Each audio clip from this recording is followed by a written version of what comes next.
Hi everyone, today we're going to make ginger crunch because we've had a special request. Really easy. I'll just show you how to line a tin. So I've got baking paper there and it's a couple of inches longer than the actual tin. And then if you put your tin there and get some scissors and do a couple of cuts. And then we're just going to put the paper in.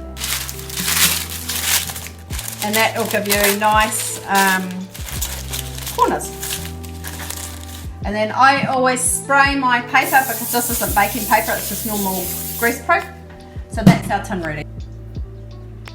I've got 250 grams of butter here. I'm just going to pop it in the microwave for 20 seconds just to soften up.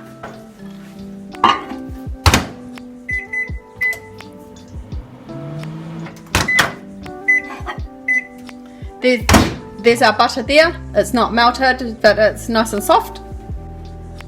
I've got 1 cup of sugar in my bowl and I'm going to put the butter in there. And then you just want to cream that so it's nice and fluffy. I've got my little hand beater here I'm going to use to just cream it. We've creamed our butter and sugar and now we're going to add our dry ingredients. I'm going to add these 3 cups of flour, baking powder and ginger. We'll put the recipe up so you can see what it is.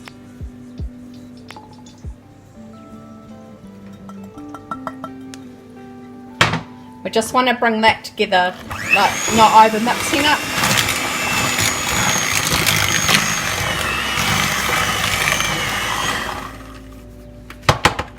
I'm actually going to use my hands just to finish that, bring it all together. And over to the tin we go. So just pop it all in the tin. Just want to spread it out and press it down with your hand. Try and make it as even as possible. And this is a great base, not just for ginger crunch. You can do caramel on top with a crumble. You can use it for other bases.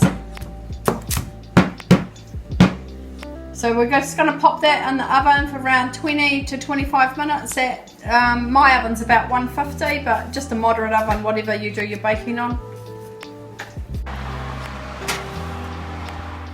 Our slice has been in the oven for 20 minutes. And that's looking beautiful and golden. So we'll just pop that there and then we'll make our icing. Got my 100 grams of butter, 2 dessert spoons of golden syrup, and we've got our icing sugar and ginger. And we're just going to bring that all together in the pot without burning it.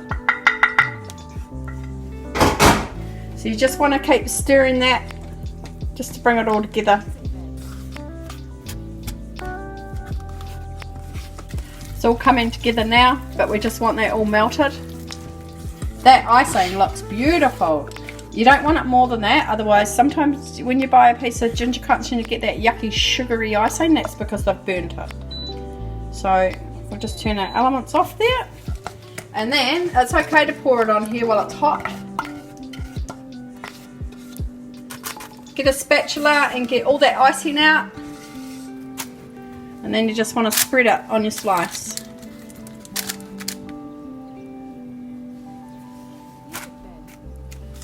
You can leave that to set on the bench, or if you've got room, pop it in your fridge and just come back later and cut it up and then have it with a cup of tea or coffee and enjoy it.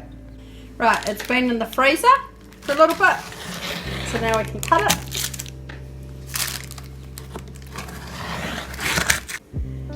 There you go, there's ginger crunch.